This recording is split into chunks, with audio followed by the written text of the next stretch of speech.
Oh, nerds. But I'm going to show you how you can do, very nice paint job without an airbrush for Space Marines, without any complicated painting. So I'm getting out a DD3, a little bit of dampness on it, a little bit of burnt sienna. Do that. Have quite a bit of paint on the brush, and then I'm doing this. Well, my whole goal with this is to show people how you can very quickly, and I always dread saying fast, because everybody paints at their own pace. First thing, I just want to get, a quick coating of this kind of rusty colored, showing you how to do gritty Marines without, a ton of effort is something that people want. They want to know, okay, how do I do this? And so that's what we're going to do. So here we are, dry brushes. I wish I could say I'd do it dry brush only, but I have a real hard time doing edge highlights with dry brush, so that's not going to happen. We will do it as much with the tools that are easy to come by. Ta-da! I'm done. Thank you, ladies and gentlemen. I'll see you tomorrow. Wow, this is the best ultramarine I've ever seen. All right, I need a blue. Dark gray blue would be a good first pass on this.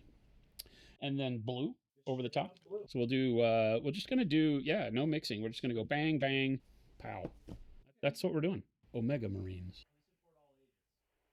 All right, boys and girls. Now we take a DD2, a little bit smaller. And a little bit of blue. This I'm going to do a little bit more like a dry brush. So what we're doing now is taking the blue. You want to try to keep your brush moving in the same direction. So, generally top to bottom is the way you want to do that so that you can maintain a little bit of the darker red in the shadows. You could stipple this too, but I don't like doing that. It gives a lot of unwanted texture to models.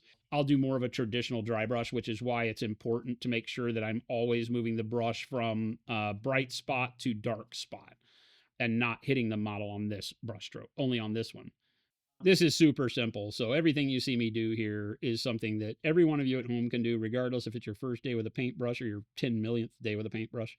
As long as you don't do too much paint on the brush, that's the only thing you really worry about here. Because if the brush is overloaded with paint, then it can cover up all of your first color, which is not what we look for. So I'll get a DD1 now. So I'll load the brush, and then I'll be like 1-2 or something like that. In my case, I'm using a napkin, right? So I look at the napkin and see how much paint is coming off on the napkin. And if very little paint is coming off on the napkin, I probably need more paint on the brush because it's not going to put much paint on my my model. Now I'm also using a damp brush here. So realize that the brush is not dry in the traditional sense. So it's more like a in-between standard paintbrush style consistency and a dry brush. And that means that it's going to deliver more paint with each brush stroke and not just grab the edges, which is what we're looking for, right? Because we're doing base coating right now with the dry brush. That gives you a nice undercoat. Nothing anybody here can't do. Next color, we're going to get some blue. Pants blue. Again, I want the brush just a little bit damp here, and I'm wiping off most of it.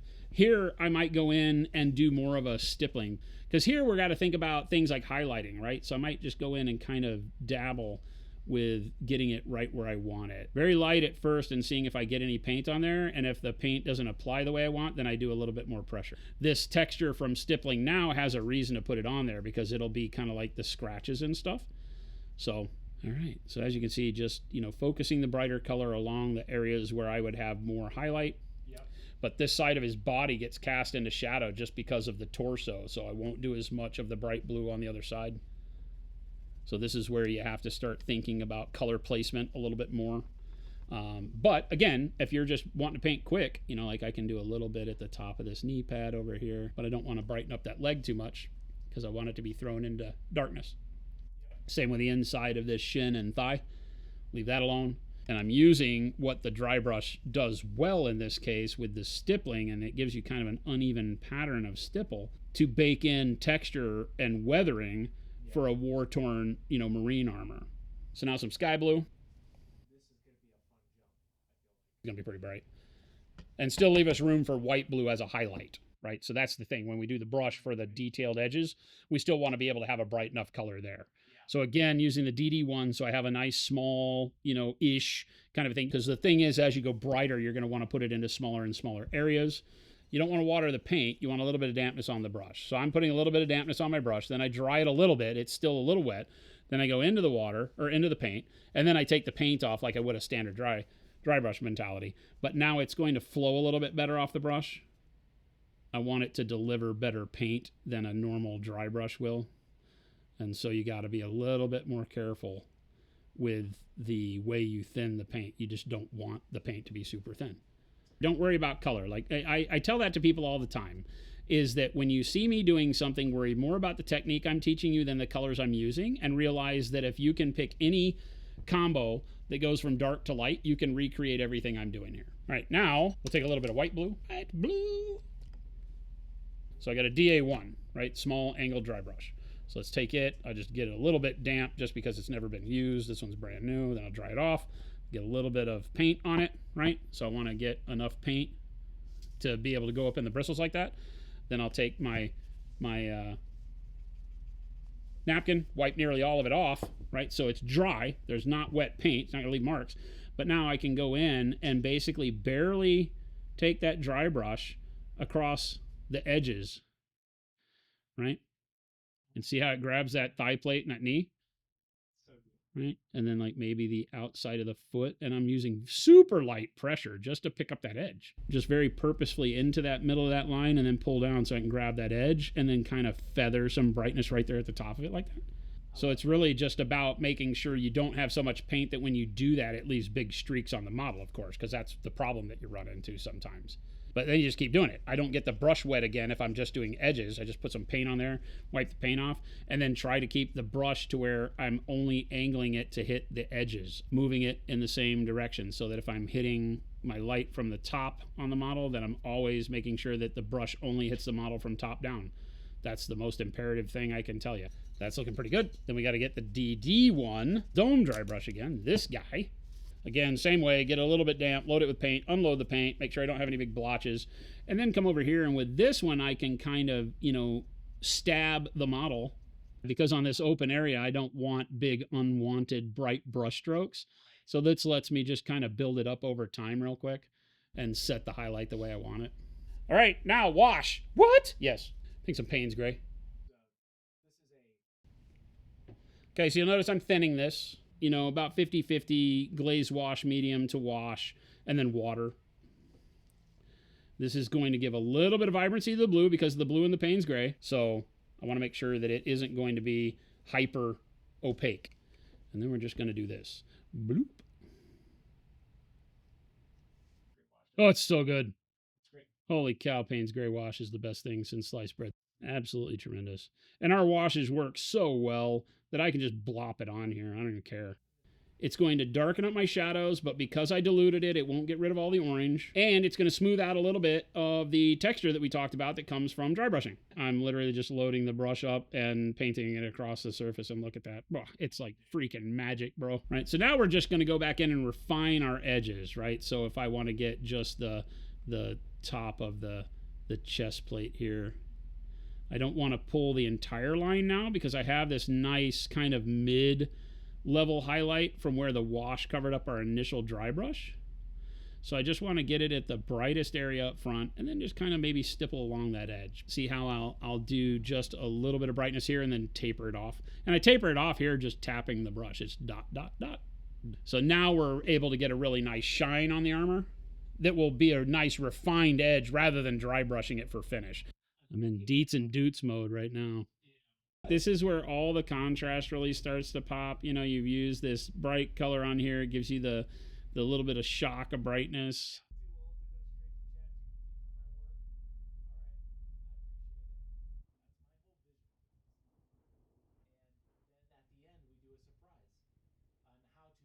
A lot of people say, okay, so how can I pull off the non-metallic look with metallics? And the thing that most people miss is that the goal is high contrast. So in this case, we want to start with a very dark metallic, like magnesium. This will allow me the ability to kind of put a lighting direction to it, get the contrast on the model that feels more akin to the way we paint non-metallic metal. It'll never be exactly the same. But that gold workup we did for the short, or that little outtake that you posted on YouTube, I think was great. And so I'm using it here. That's what we'll be doing.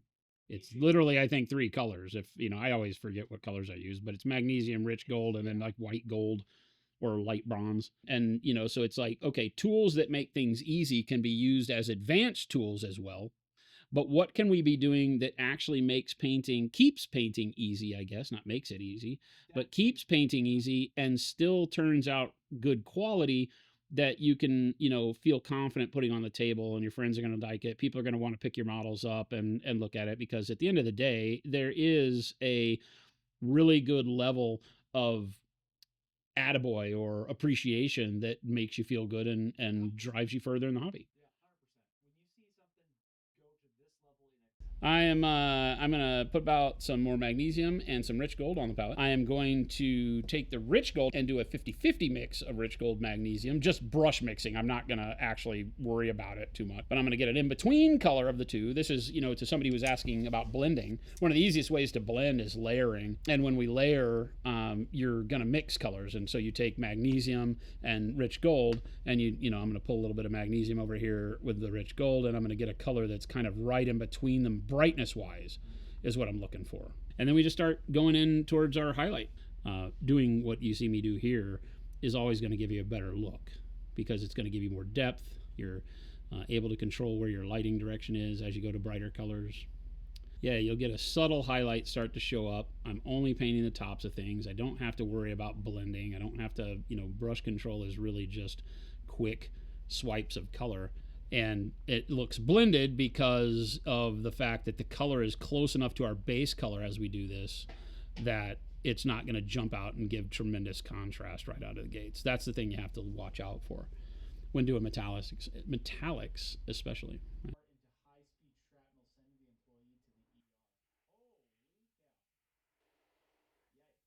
Makes for a nice metal, nice clean metal. Now, straight up rich gold, baby. Zoinks. See that contrast? Whoa. And that, we just want to, again, with, you know, quite a bit of moisture on the brush so that you're not at full opacity on these things. You know, treat it like a normal paint. The metallics are no different than any other paint you're going to use. You don't have to do anything special with them. You can blend with them, glaze with them, do everything the same. I think that's one of the biggest things to get across to people, is that they'll think metallics are a totally different beast and not treat them accordingly. And I feel like you get much better results this way with metallics. Really, and you can stop there, right, and be happy with it. I like taking something like light bronze, and I'll tell you why. Because the bright bronze is still yellow enough to be a highlight for gold, but is not in that same yellow realm as bright gold. Bright gold, this would be where you're talking about the difference between like a tarnished grimdark gold and a shiny gold, like a shiny, well cared for gold. But I don't like using straight silver. That's why we made the light bronze the way that it is, so it sits in between the two. See how that's going to look over the gold, as opposed to a straight silver, but it still has the same effect. It's still going to give us a bright edge. It's still going to look silvery, but it retains just enough of that yellow tint to it. It kind of just becomes a natural highlight and blends right in with the gold. See, so we've been able to create a kind of non-metallic brightness with the coloring that I've put on there. So you can see this bright band of light, and then again here and on the top on the other shoulder. But you'll also notice that the light changing in the room keeps that from being as impactful as if it were non-metallic, but it looks really good. I think I got to paint his face. It's bugging me. So, but his face is really weird. He has like half his skull is metal too. So I think we'll paint some silver first. And the question with that is I'm going to use the magnesium on the silver as well. Magnesium is such a great beginning point for any metallic that you do, whether it is a white metal like steel or silver. It gives a nice dark and almost tarnished look to anything to start from. And in this case, we're using it for exactly that. It gives a dark base.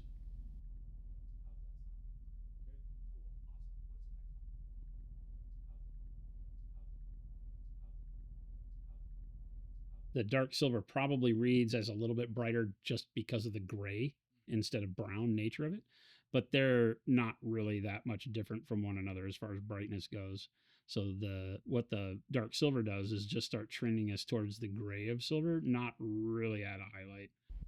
Then we're going to go over the top of that with steel. I'm not going to choose silver because the silver is a little too bright. Steel is going to make sure that we lean into the darkness we created with the magnesium, but push us into a true white metal. It's going to make this look like steel without having to go too bright and over brighten, because remember, when you're doing things like Space Marines and War Torn Future, you don't want to go too bright when we're keeping all the textures that we've created on the blue armor here and make it look a little bit more worn and battle used.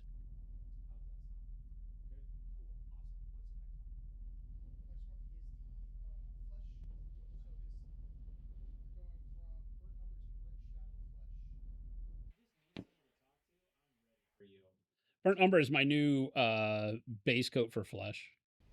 It's in heavy rotation right now for flesh tones. All right, the next color after Burnt Umber would most likely be Advanced Flesh Tone. I'm not underpainting because look at that sliver. Half of his head is a steel plate. So after we've got a good base of the advanced flesh tone, it's such a great skin tone, and we can choose to highlight it with a lot of different colors in our line. In this case, I'm going to use the bright shadow flesh so that we bring a little bit more pink back into the advanced flesh tone. Advanced flesh tone has more of almost a yellow base to it, or an olive type skin tone to it. I want a little bit more pinkishness in it, so the bright shadow flesh gets that, and I'm just going to mix these 50-50 to get our first layer going.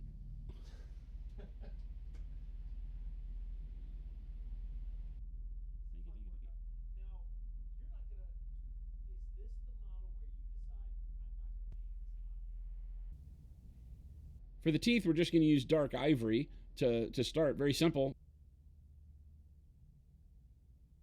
And then over the top of the dark ivory, I'm going to do a little droplet of black wash. I'll mop up any of the excess wash so the teeth don't look black, but it's going to give some definition between them, and it's that simple.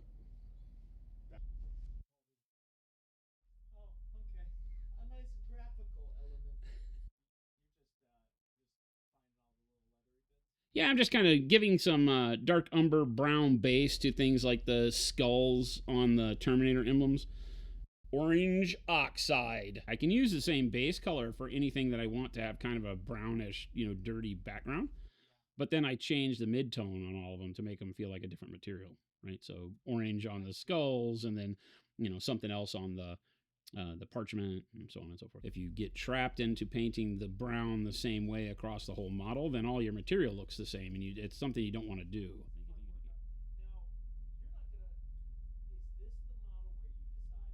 And now, because I'm painting bone, I'm going to use bone.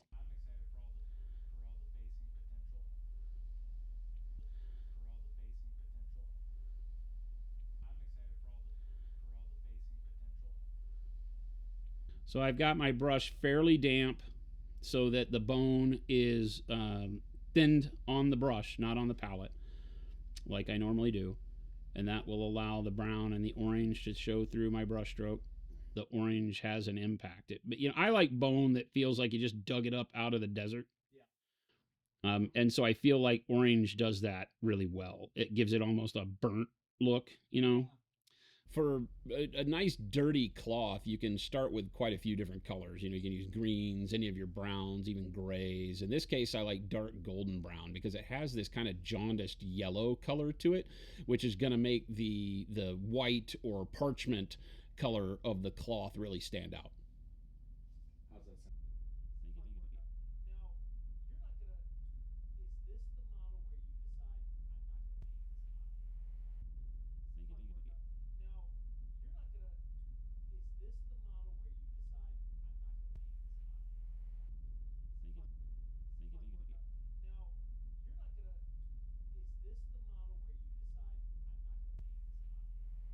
The next step in our kind of dirty cloth look here is going to be to take caramel brown, which keeps us in that kind of yellowish tone of browns, and mix that 50-50 with the dark golden brown to get our what I will call our mid-tone or mid-highlight going.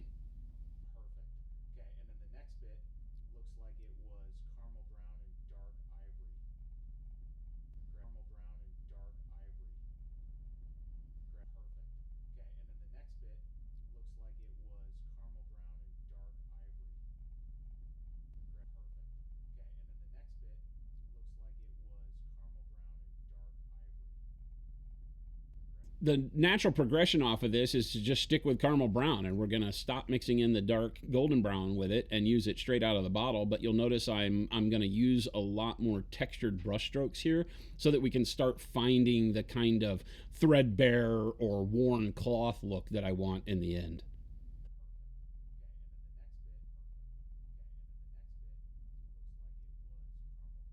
Now's the time that we need to start pulling it towards that dirty white cloth.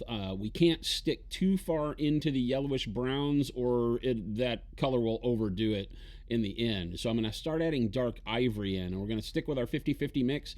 You're going to see my brush strokes being very loose to catch that texture we started with the caramel by itself, and then just stick to the high points as our first highlight here.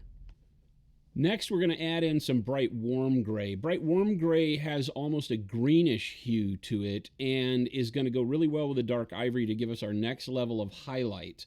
It's going to keep everything in that kind of dirty, real dirty white. And we're going to go back and forth and continue adding the scritches and the textures. You'll see the diagonal lines that I do more pronounced across the highlight areas of the folds of the cloth. That's just going to continue with that worn material feel that we want.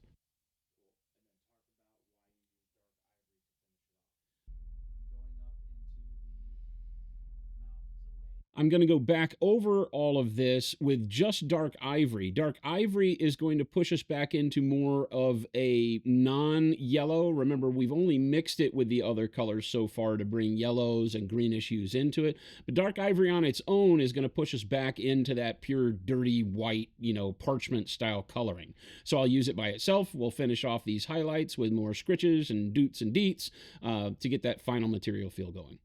All right, to finish up the loincloth, we've got this nice dirty parchment look, but it's a little too similar to the purity seals. So to brighten it up, give a little bit more vibrancy, and pull it into that dirty white cloth I'm looking for, transparent white is the answer. We're just going to glaze it. Basically, transparent white is very translucent right out of the bottle. So just take it with a little dampness on the brush and paint it all over the loincloth. You're going to go over the shadows and the highlights as well. It brings everything into the realm of being white cloth, from darkest tones to brightest highlights.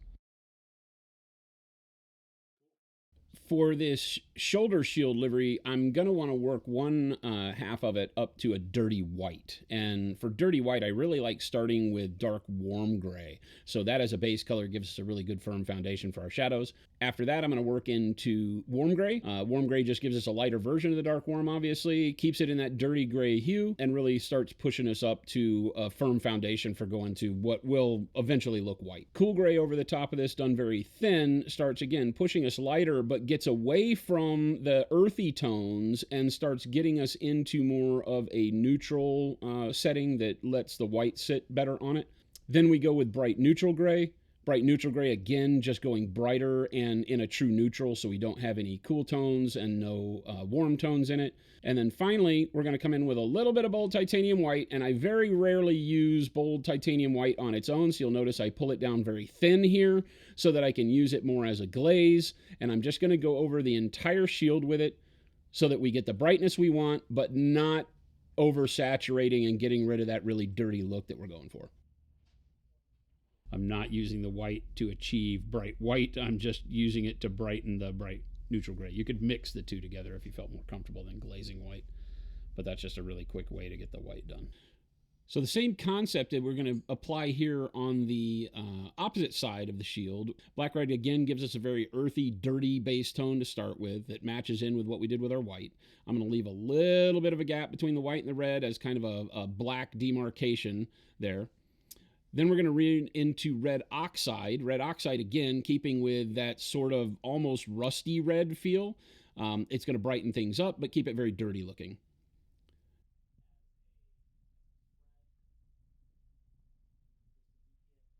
To top all that off, we're going to go with orange red. Orange red, again, just keeping with that warmth that feels a little dirty at the same time. And we're going to do our final highlights and catch our edges with it to finish us off.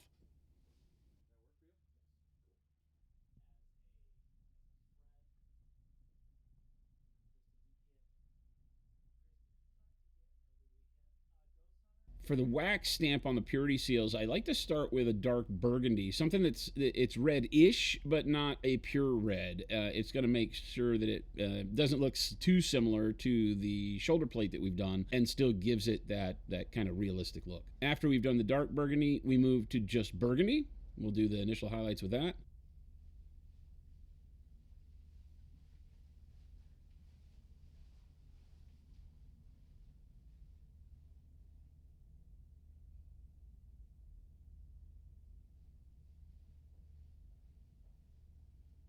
To top all this off, I'm going to mix the burgundy with bold pyro red. That's just going to bring a little bit more of that rich red feeling to the uppermost highlights, but leave that deep burgundy, almost purple tone in the shadows.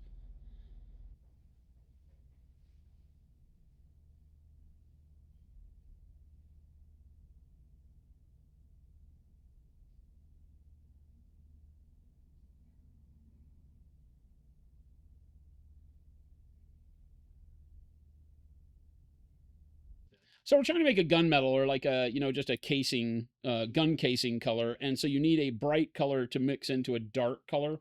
I typically use like a Payne's gray or blue black in this case. And then what I'll do is with the blue black base, I'll just add a touch of the bright color into it. And then, whenever you're painting black, you don't want to take huge steps in value, but you need it to have a little bit of a transition. And then we'll just focus on the upper areas with this color here.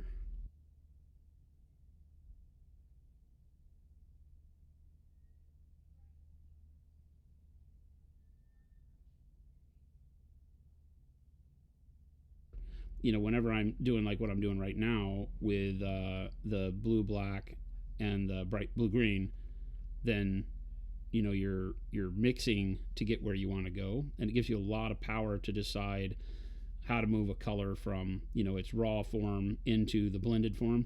We actually have a full video on that one. I will link it. Okay, then I'm moving to where we're kind of just doing the standard bright green blue.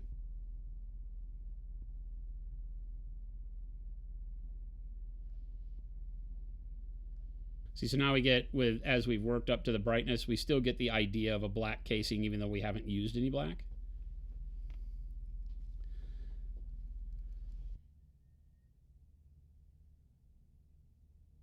And just another really quick detail for the ammunition feed on the bolter here, I'm going to start with copper.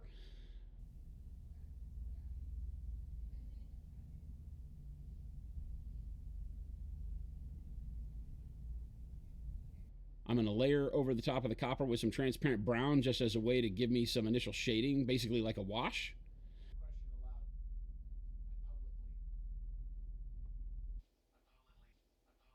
Then I'm going to finish it off with bright gold as a highlight. Super simple.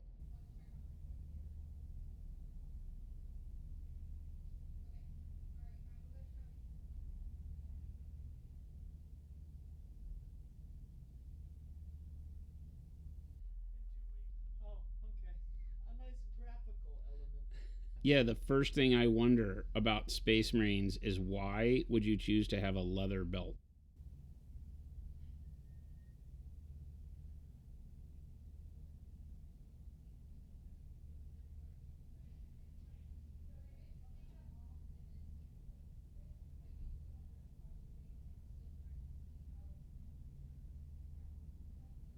Going to use olive flesh. It's going to be a very bright and almost garish addition at this point, but we are going to then do a filter over the top of this with transparent brown that will knock it all back down. So the olive flesh is really meant to give you all of your weathering. You're going to do the scratches and highlights with it. Don't worry about it being super bright at this point in time. It doesn't look right, but it will in just a second.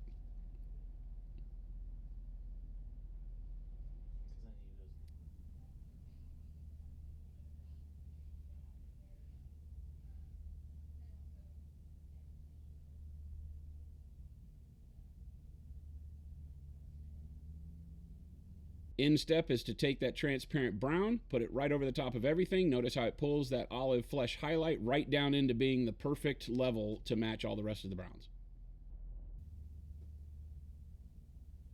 So I got to do the base, but yeah. I think for the most part, for everything else, for game ready, I think this wins. I would put an entire army like this on the table without a problem at all. No hesitation. It keeps really good contrast. When you do the 3-foot test, it has all the detailing would show through, you know. So this is a good study in, hey, when can you be done with a miniature? I think it works. So there you go. What? Yeah. I'm not a dance monkey dance. You just can't like, hey, here, wear the suit.